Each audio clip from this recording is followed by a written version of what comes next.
So the chapter is बच्चों ratio analysis, जैसा कि मैंने बताया 4 मार्क्स, 4 मार्क्स कैटेगरी में आता है चैप्टर। सबसे पहले क्वेश्चन तैयार होता है, क्वेश्चन क्रिएट होता है, सर रेशियो क्यों पढ़ना, ऐसा क्या है रेशियो एनालिसिस में जिसको पढ़ने की हमें जरूरत पड़ रही है, ऐसा क्या है सर। देखो बच्चों, बिजनेस की अगर हम प्रॉफिटेबिलिटी निकालना चाहते हैं, एफिशिएंसी की, बिजनेस कितना एफिशिएंटली काम कर रहा है, या बिजनेस की फाइनेंशियल साउंडनेस, कि बिजनेस फाइनेंशियली कितना बढ़िया चल रहा है हमारा, अगर हम ये सब कुछ चेक करना चाहते हैं बच्चों, हमें रेशोज में डील करना पड़ेगा। यानी रेशो बच्चों एक ऐसी टेक्निक है जो बिजनेस की एफिशिएंसी, बिजनेस की प्रॉफिटेबिलिटी, बिजनेस की फाइनेंशियल साउंडनेस को इजीली हमें बताता है। सर होता कैसे है बच्चों, मैं समझाता हूं आपको कैसे होता है। देखो, रेशो एक सिंपल सा अर्थमेटिकल एक्सप्रेशन है, मैं आपको समझाता हूं रेशो का मतलब क्या। देखो बच्चों सुनो, किसी दो नंबर्स का एक रिलेशनशिप निकाल देना, कोई दो आपके पास वैल्यूज हैं, उसका एक सिंपली रिलेशनशिप निकाल देना, एक सिंपल डिवीजन निकाल देना, एक सिंपल एक्सप्रेशन निकाल देना, हम कहते सर ये रेशियो है। जैसे जैसे 4 वेज से आप रेशियोज को रिप्रेजेंट कर सकते हो।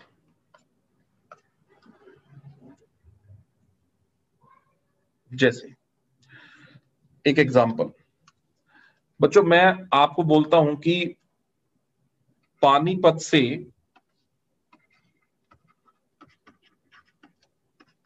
अगर करनाल का डिस्टेंस मेजर किया मैंने, it is suppose 30 kilometres, nearly 30 है।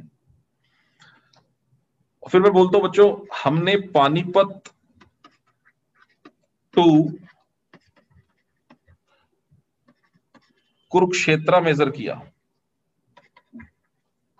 अप्रोक्सीमेटली 60 किलोमीटर्स, ये भी सही है।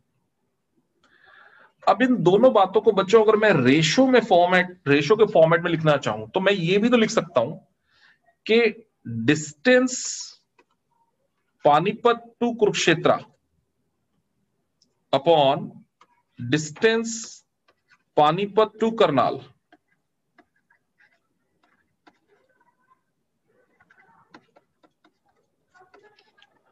That is 60/30। यानी कुरुक्षेत्र पानीपत से 60 किलोमीटर है, करनाल पानीपत से 30 किलोमीटर है, तो कुरुक्षेत्र दुगनी दूर है जितना कि करनाल दूर है। तो हमने इन 60 और 30 को बच्चों एक अर्थमेटिकल एक रिलेशनशिप दे दिया कि the distance of from Panipat to Kurukshetra is twice as compare to the distance from Panipat to Karnal. ये जो दो आया ना बेटा, दो, इसको इसको आप क्या बोल रहे हैं, 2:1 कह सकते हो। हाँ सर 2:1 कह सकते हैं बच्चों। ये 2:1 एक तरह का रेशो है, एक तरह का रिलेशनशिप है जो हमने रेशो में एक्सप्रेस कर दिया है यहाँ पे। यही बात मैंने आपको फर्स्ट यहां पर बताई है कि रेशो जो होता है वो प्रोपोर्शन या फिर प्योर में हम लोग इसको रिप्रेजेंट कर सकते हैं, जैसा कि अभी हमने निकाल के दिखाया 2:1। ये क्या है, CA that is current asset, ये क्या है, सीएल करंट लायबिलिटीज। मान लो अभी बताऊंगा बेटा डिटेल में, करंट एसेट्स वैसे आप 11th में पढ़ के आए हैं, all that assets that are expressible convertible in terms of money, है ना, जिसको आप मनी में कन्वर्ट कर लेते हैं उनको आप करंट एसेट्स बोलते हो। बेचने जो है फटाफट से, जिनको आप कैश में कन्वर्ट कर लेते हो, और जिनको आपने बेचने के लिए नहीं खरीदा वो आपकी बिजनेस की फिक्स एसेट्स होती हैं, नॉन करंट एसेट्स। 11th में पढ़ के आया। करंट लायबिलिटीज जिनकी पेमेंट बेटा आपको 1 साल के अंदर अंदर करनी होती है वो आपकी करंट लायबिलिटीज होती है, और करंट एसेट्स जो 1 साल में कैश में कन्वर्टेबल होते हैं वो आपकी करंट एसेट्स होती है। मान लो एक बिजनेस है, उसकी करंट एसेट्स 20,000 है, उसकी करंट लायबिलिटी 10,000 है, तो आपने एक रेशो निकाल दिया कि करंट एसेट्स को जब करंट लायबिलिटी से कंपेयर किया तो रेशो आया बच्चों 2:1। सो ये कैसा प्रेजेंटेशन है, ये प्योर रेशो है 2:1 या फिर प्रोपोर्शन रेशो है 2:1, पहला तरीका। दूसरा, इसी बात को मैं ये भी तो बोल सकता था ना बच्चों कि करंट असेट करंट लायबिलिटीज के मुकाबले में जब कंपेयर किया तो 2 टाइम्स है। अब देखो वहां पे क्या बोला था, 2:1 है, यहां पर क्या बोला बच्चों, 2 टाइम्स है। आप कहोगे सर बात तो एक ही है, हाँ बच्चों, पर कहने का तरीका अलग अलग है। पहले वाले को प्योर में कहा, दूसरे वाले को रेट यानी टाइम्स में कहा। बच्चों तीसरी बात, दो चीजों को हम परसेंटेज में भी दिखा सकते हैं। जैसे मैं आपको यही चीज ऐसे बोलूं कि 20,000, इस एग्जांपल बच्चों भी ध्यान ना दो, जो मैं लिख रहा हूं उसी पे ध्यान दो। 20,000 की करंट एसेट्स हैं, 10,000 की करंट लाइबिलिटीज हैं, और 100 से कर दिया मल्टीप्लाई, तो करंट एसेट्स करंट लाइबिलिटीज के मुकाबले में बच्चों 200% है। यहां पर मैंने किस फॉर्म में बच्चों आंसर निकाल के दिखा दिया है? परसेंटेज की फॉर्म में। अच्छा, ऐसे नहीं कंपेयर करना सर, 200% बड़ा अजीब लग रहा है। बेटा ऐसे कह दो कि करंट लाइबिलिटीज मैंने मान लो ऊपर रख ली, करंट एसेट्स बच्चों मान लो मैंने नीचे रख दी। अब मैं किसको किससे कंपेयर कर रहा हूं? एसेट्स को लाइबिलिटी से नहीं, लाइबिलिटीज को एसेट्स से कंपेयर कर रहा हूं। तो रिजल्ट कितना निकल के आएगा बच्चों? 50%। क्या समझ में आ रहा है? Sir current liabilities current assets के मुकाबले में 50% है। यही बात जब एसेट्स को लाइबिलिटी से कंपेयर किया था तो क्या कहा था? एसेट्स करंट लाइबिलिटीज के मुकाबले में 200% है। तो कहने का मतलब है दो चीजों के बीच के रिलेशनशिप को आप परसेंटेज में भी शो कर सकते हो। तो तीन तरह का प्रेजेंटेशन स्टाइल है बच्चों। पहला प्योर रेशो, दूसरा रेट मेथड, और तीसरा बच्चों है कैसा? Percentage method. और चौथे वाले को अगर मैं बोलूं तो मैं बोलता हूं फ्रैक्शन मेथड। फ्रैक्शन का मतलब होता है कि आप 1/समथिंग की फॉर्म में उसको लिख दो। जैसे मैंने 1/5 किसी चीज को लिख दिया, दूसरे के मुकाबले में 1/5। कोई नहीं बात बेटा, आगे और अच्छे से भी समझ में आएगी। अभी हम आगे बढ़ते हैं, मैं और अच्छे से इसको क्लियर करने वाला हूं अभी आपको। ठीक है, कुछ थ्योरेटिकल बातें, cross sectional and time series analysis बच्चों ये आगे डिटेल करूंगा मैं आपको। यूजेस भी आपको ऑटोमेटिकली और लिमिटेशंस भी मैं बाद में बताऊंगा। पहले मैं जरा इसका प्रैक्टिकल पोर्शन टच करना चाहता हूं। आइए बच्चों, क्लासिफिकेशंस ऑफ रेशो पे आइए कि रेशो को 4 पार्ट्स में आप डिवाइड करते हैं पूरे चैप्टर को। पहली तरह की रेशो होती है बच्चों कि आप लिक्विडिटी रेशो निकाल सकते हैं बिजनेस की, दूसरा सॉल्वेंसी, तीसरा टर्नओवर, और चौथा बच्चों प्रॉफिटेबिलिटी। ये चारों की चारों रेशो आपको बिजनेस की फाइनेंशियल परफॉर्मेंस को चेक करने में मदद करती है।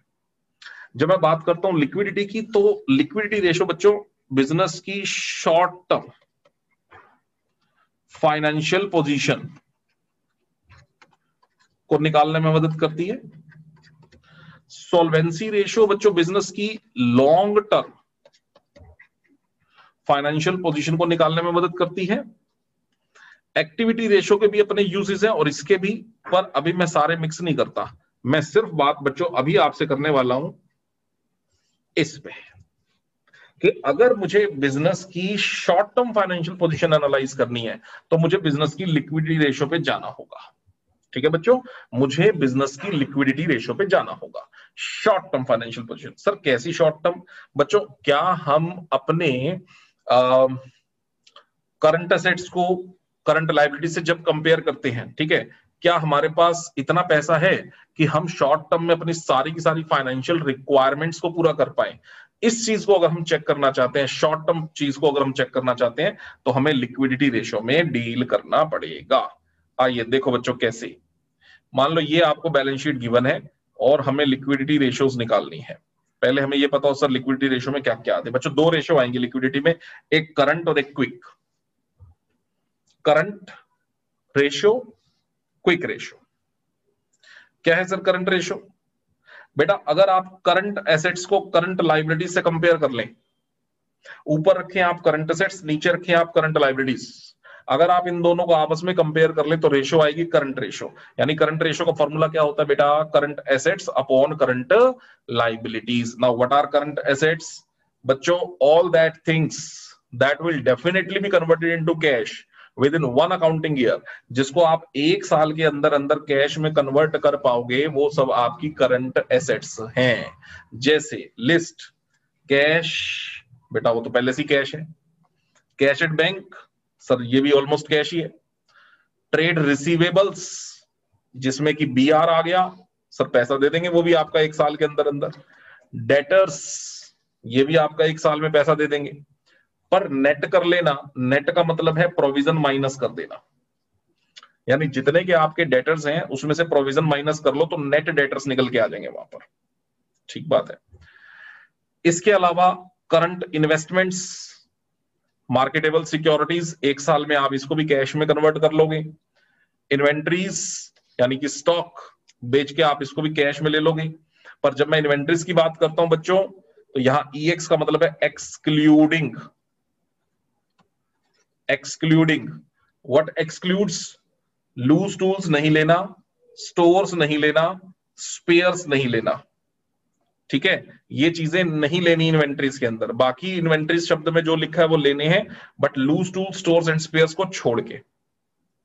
शॉर्ट टर्म लोन जिसको भी आपने दे रखा है, एडवांस जिसको भी आपने दे रखा है, वो भी आप एक साल के अंदर अंदर अपना पैसा वापस ले लोगे, यानी कि ये भी कैश में कन्वर्टिबल है। प्रीपेड एक्सपेंसेस का भी बेनिफिट आपको एक साल में मिल ही जाएगा।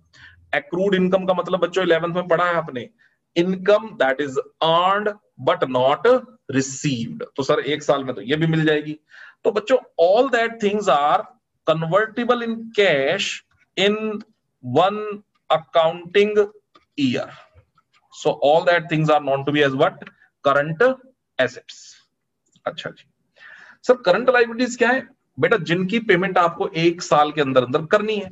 जैसे बैंक से आपने कोई ओवरड्राफ्टिंग ले रखी है, एक साल में पेमेंट करनी पड़ेगी आपको, बैंक के पैसे वापस करने पड़ेंगे, है ना।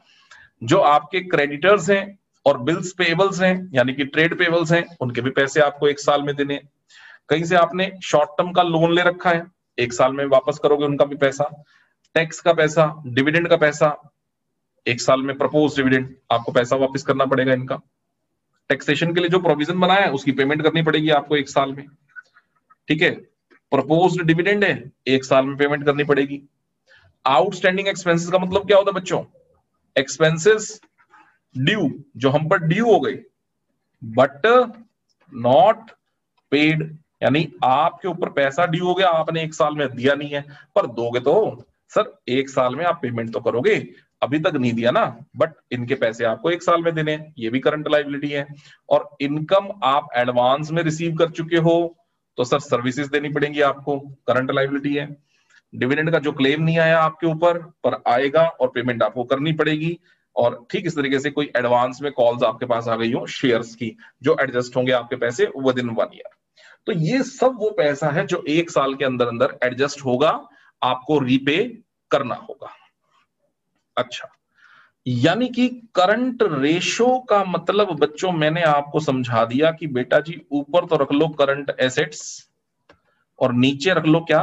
Current liabilities. और आप कंपेयर करो एसेट्स को लायबिलिटीज से, अगर तो आंसर 2:1 या उससे बड़ा आ जाए, लाइक 3:1, 4:1 एंड सो ऑन, तो आप कहेंगे this is good for business point of view. क्यों? क्योंकि सर आपकी एसेट्स आपकी लायबिलिटीज से ज्यादा है ना। कम से कम आपकी करंट एसेट्स आपकी करंट लायबिलिटीज के मुकाबले में अगर 2 गुना तक भी है तो चलेगा, 2 गुना से और ज्यादा है तो और भी अच्छा है, 3 गुना और ज्यादा अच्छा है, मतलब 2 गुना से ज्यादा होंगी तो और बढ़िया बढ़िया बढ़िया बढ़िया होता चला जाएगा। लेकिन अगर ये रेशो 2:1 से नीचे आ गया, यानी कि एसेट्स लायबिलिटीज के मुकाबले में 2 गुना से कम हुई, तो फिर बिजनेस की financial position, short term financial position sound नहीं होगी। फिर आप कहोगे नहीं यार दिक्कत है, क्योंकि हमारे बिजनेस की करंट एसेट्स करंट लायबिलिटीज के मुकाबले में 2 गुना से कम है। फॉर एग्जांपल रेशो आ जाता है 1.71:1, सर गलत है, आपके बिजनेस की short term financial position sound नहीं है। ठीक है बच्चों, बात समझ में आ रही है? तो ये फर्स्ट रेशो है जो मैंने आपको सॉल्व करके दिखाई है। आओ बच्चों इस बैलेंस शीट में आप लोग ये रेशो निकालें। करो बच्चों शुरू। ये सामने स्क्रीन पे आपको क्वेश्चन है, इंफॉर्मेशन 15 इंफॉर्मेशन आपके पास है। बच्चों मुझे इस बैलेंस शीट में करंट एसेट्स ढूंढनी है सीधी सीधी, और बेटा जी करंट लायबिलिटी ढूंढनी है, यही कुछ करना है ना बच्चों। जिसका आंसर आ गया बच्चों एक बार वेरीफाई कर लेना, जिसका जो भी आया वो आंसर, ठीक है। मैं अभी आपके सामने हाइलाइटर से जिन जिन को हाईलाइट करूंगा वो सब चीजें मेरी करंट एसेट्स होंगी, ठीक है। इधर से शुरू कर रहा हूं बच्चों, फर्स्ट से। इक्विटी शेयर कैपिटल नहीं सर, ना करंट एसेट है ना करंट लायबिलिटी, बेटा लॉन्ग टर्म लायबिलिटी होती है share capital. Preference share capital भी नहीं, जर्नल रिजर्व भी कुछ भी नहीं है, दोनों में से। इन्वेंट्री करंट एसेट है, पर इसमें लूज टूल्स के 50,000 जुड़े हुए हैं, और मैंने अभी ऊपर आपको पढ़ाया था कि इन्वेंट्री को करंट एसेट लेना है पर लूज टूल्स को छोड़ के, समझ रहे हो, स्पेयर्स एंड स्टोर्स को भी छोड़ के बाकी का जो इन्वेंट्री होगा वो ही सिर्फ करंट एसेट है। यानी ये है पर 1,50,000 लेना है, इसमें से 50,000 का लूज टूल छोड़ के। आगे बढ़ो बच्चों, एसेट्स में ट्रेड रिसीवेबल आएगा, बिल्कुल करंट एसेट है, अभी लिस्ट के अंदर मैंने पढ़ाया था ये। P&L नहीं आएगा।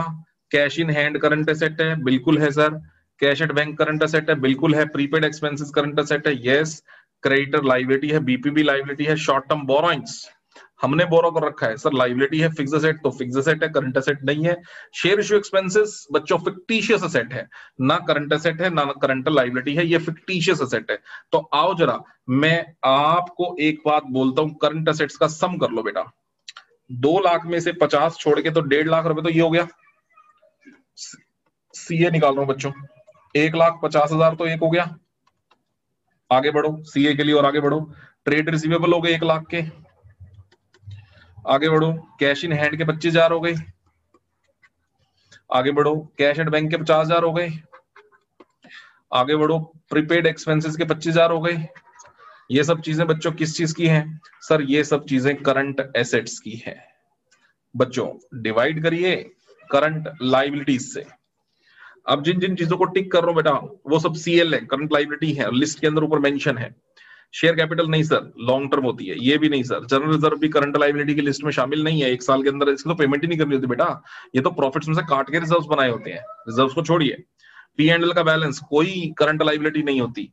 ठीक है, 10% मॉर्गेज लोन कोई करंट लाइबिलिटी नहीं है। ठीक है, आगे बढ़ो, क्रेडिटर यस सर ये करंट लाइबिलिटी है। 60,000 की पेमेंट आपको 1 साल के अंदर अंदर करनी है।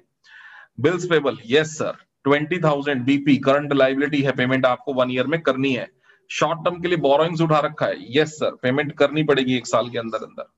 Fixed assets no sir, share issue expenses no sir. बच्चों करिए, ऊपर का अमाउंट आपका हो जाएगा 150 प्लस 50 250, 250 और 50 3 और 50 3.5 लाख रुपए की बेटा आपके पास आ जाएंगी ऊपर करंट एसेट्स। और डिवाइड कर दीजिए 1,20,000 रुपए की करंट लाइबिलिटीज से बच्चों, और 3,50,000 को जब आप डिवाइड कर लेंगे 1,20,000 के, तो बच्चों आंसर आ जाने वाला है आपका 2.91:1। This is your current ratio. एक बात, अब आपसे बुक वाला सिर्फ ये नहीं पूछता कि सर रेशो बताओ, करंट रेशो। बुक वाला आपसे साथ में ये भी डिमांड करता है कि ये भी बताओ कि क्या ये रेशो बढ़िया है, आइडियल है या नहीं है। तो बच्चों जो रेशो, करंट रेशो का मैंने आइडियल क्या बोला, 2:1।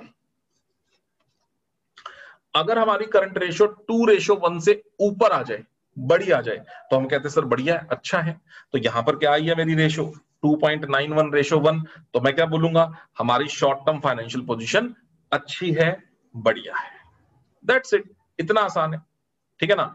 अब आप कहें सर ये आपने फिर ये टेक्स्ट बुक्स के बारे में बातें लिखी हुई हैं। बच्चों ऐसी तो बहुत सारी बातें होंगी जो बेफालतू में लिखी होंगी, आपको अपने मतलब की बातों में इंटरेस्ट होना चाहिए, यानी कि करंट एसेट्स और करंट लायबिलिटी की लिस्ट को ढूंढना है अपने को। तो लिस्ट मैंने बहुत सिंपल आपको ऊपर दे रखी थी, और ये रही, अगर किसी को डाउट है, नहीं नीचे थी, पूरी की पूरी मैंने आपको लिस्ट दे रखी थी करंट एसेट और करंट लायबिलिटी की, ये रही। ठीक है, इसके अकॉर्डिंगली हमें काम करना है। अच्छा, एक रेशो बच्चों और देखो आप, ये देखो ये आंसर आ गया 2.91:1। This is the answer. एक रेशो और करना बच्चों, लिक्विड रेशो। बेटा शॉर्ट टर्म फाइनेंशियल पोजीशन को समझने के लिए 2 रेशोस काम करेंगी, या तो आपको करंट रेशो निकालना होगा बिजनेस का, या फिर आपको बिजनेस का क्विक रेशो यानी लिक्विड रेशो निकालना होगा, जिसका 3 नाम है। क्विक रेशो बोलना हो क्विक रेशो बोल देना, एसिड टेस्ट रेशो बोलना हो या लिक्विड रेशो, तीनों का मतलब एक है। फॉर्मूला सर बच्चों, अब जगह अगर आपको क्विक रेशो निकालना है तो ऊपर रखनी पड़ेगी क्विक एसेट्स और नीचे रखनी पड़ेगी करंट लाइबिलिटीज। यानी लाइबिलिटीज तो वही रखनी है जो ऊपर रखनी थी, वही नीचे रखनी है, लेकिन एसेट्स करंट नहीं रखनी। अब कौन सी रखनी है, क्विक। अब क्वेश्चन है सर ये क्या होती है? बेटा सारी की सारी करंट एसेट्स ही क्विक होती हैं, बस स्टॉक छोड़ देना और प्रीपेड एक्सपेंसेस छोड़ देना बस। सर क्यों छोड़ दें? बेटा क्विक एसेट का मतलब होता है those assets that can be quickly converted into cash, quickly, right now, not like current asset. Current asset takes 1 year to convert into cash, but quick assets can be right now converted into cash. तो sir stock तो quick नहीं हो सकता ना बेटा, stock को बेचने में तो टाइम लगता है। प्रीपेड एक्सपेंसेस तो अगले साल जाकर के एडजस्ट होंगे। प्रीपेड एक्सपेंसेस क्या होते हैं? जो आपने एडवांस में पेमेंट कर दी है नेक्स्ट ईयर की, तो ये तो एडजस्टमेंट ही नेक्स्ट ईयर जाके होगी। इसका मतलब अगर मैं इन दो को छोड़ दूं, स्टॉक को और प्रीपेड एक्सपेंस को छोड़ दूं, बाकी सब एसेट्स ऐसी होती हैं जो करंट भी होती हैं और बच्चों वो क्विक भी होती हैं। तो इसका मतलब पूरी लिस्ट वही उठाओ करंट एसेट की, उसमें से स्टॉक माइनस कर दो और प्रीपेड एक्सपेंसेस माइनस कर दो और आपको क्विक एसेट्स मिल जाएंगी और सीएल से डिवाइड कर देना। आओ ऊपर वाले क्वेश्चन में ही देखते बेटा। देखो मेरे पास करंट एसेट्स आ गई थी 3.5 लाख की। ये देखो बच्चों, मेरे पास करंट एसेट आ गई थी 3.5 लाख की, ठीक है ना। अब मैं इसमें सब कुछ जोड़ चुका हूं, इन्वेंट्री जोड़ चुका हूं, आई मीन स्टॉक जोड़ चुका हूं, और मैं प्रीपेड एक्सपेंस भी जोड़ चुका हूं।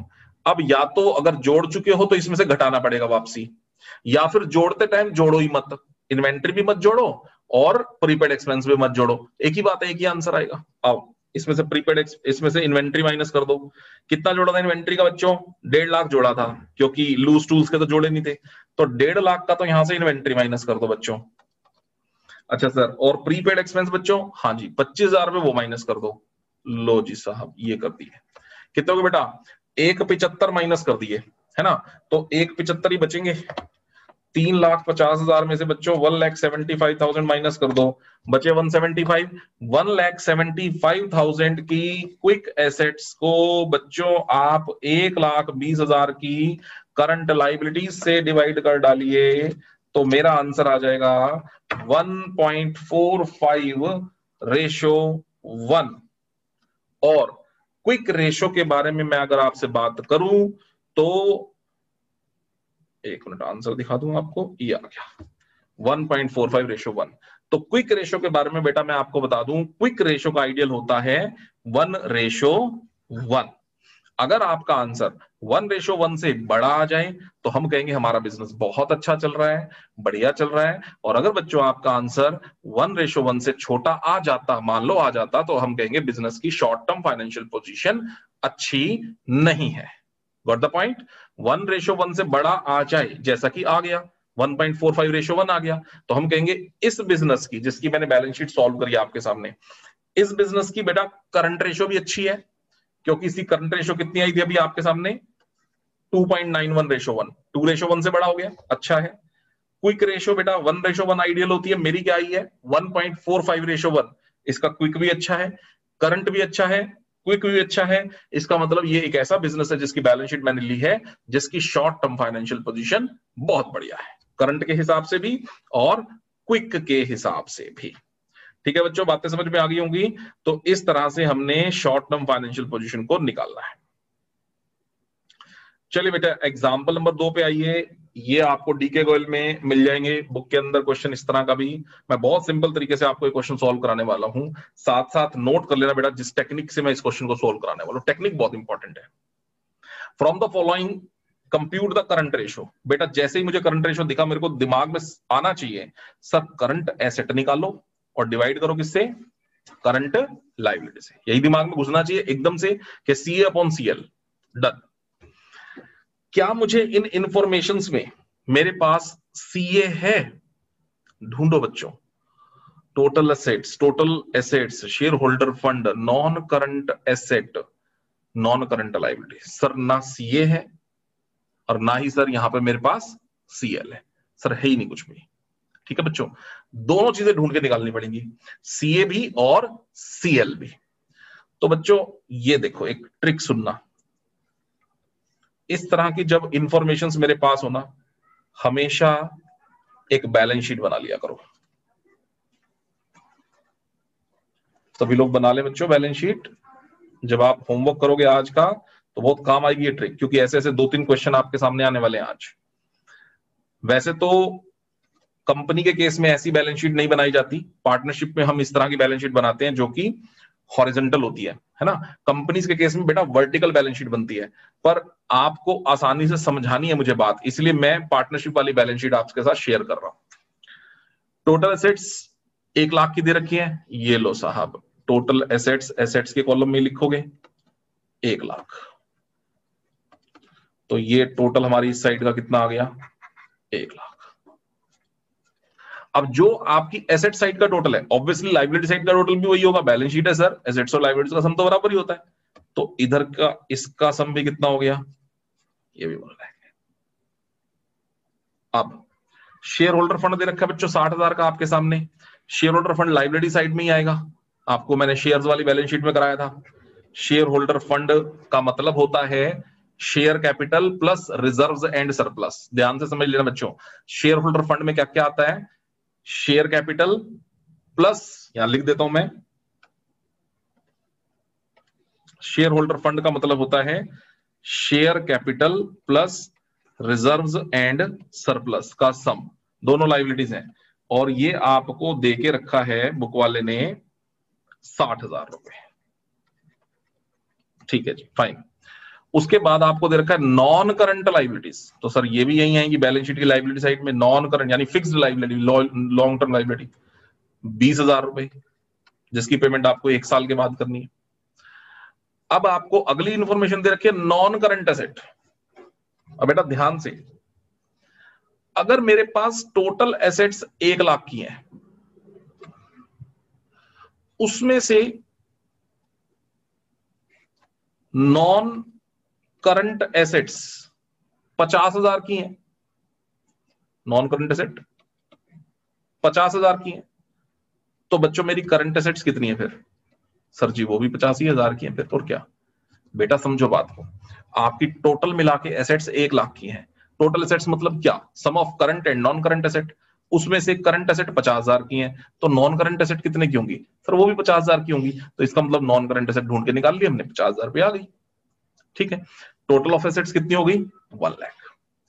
अब इस 1 लाख की टोटल एसेट्स में से क्या मेरी लाइबिलिटी साइड का टोटल 1 लाख आ गया, देखो जरा, लाइबिलिटीज में 1 लाख हो गए क्या, नहीं हुए, लाइबिलिटीज में भी कितने हुए हैं, 60 + 20 80 हुए हैं बच्चों, 80, तो इसका मतलब यहां भी कितने पैसे पेंडिंग है, 20,000। ये क्या है, ये करंट लाइबिलिटीज है, क्योंकि बैलेंस शीट की लाइबिलिटी साइड में बच्चों क्या क्या आने वाला है, शेयर होल्डर फंड यानी कि share capital and reserves and surplus दोनों का sum, plus non current liabilities plus current liabilities, ये लाइबिलिटीज है, और एसेट्स की एसेट साइड में क्या क्या आने वाला है, non current assets and current assets.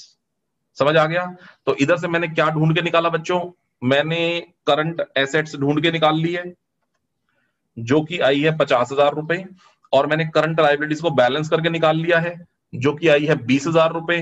अब बच्चों जब आपके पास सीए आ गई, सीएल आ गया, तो सीए को सीएल से डिवाइड कर दो बच्चों, तो रेशो क्या बनेगी 2.5:1, जो कि करंट रेशो का आइडियल कितना बताया था 2:1, उससे ऊपर है, तो बढ़िया है सर, इसका मतलब आपकी शॉर्ट टर्म फाइनेंशियल पोजीशन बहुत बढ़िया है, क्योंकि आपका करंट रेशो बेटा क्या है 2.5:1, विच इज ग्रेटर देन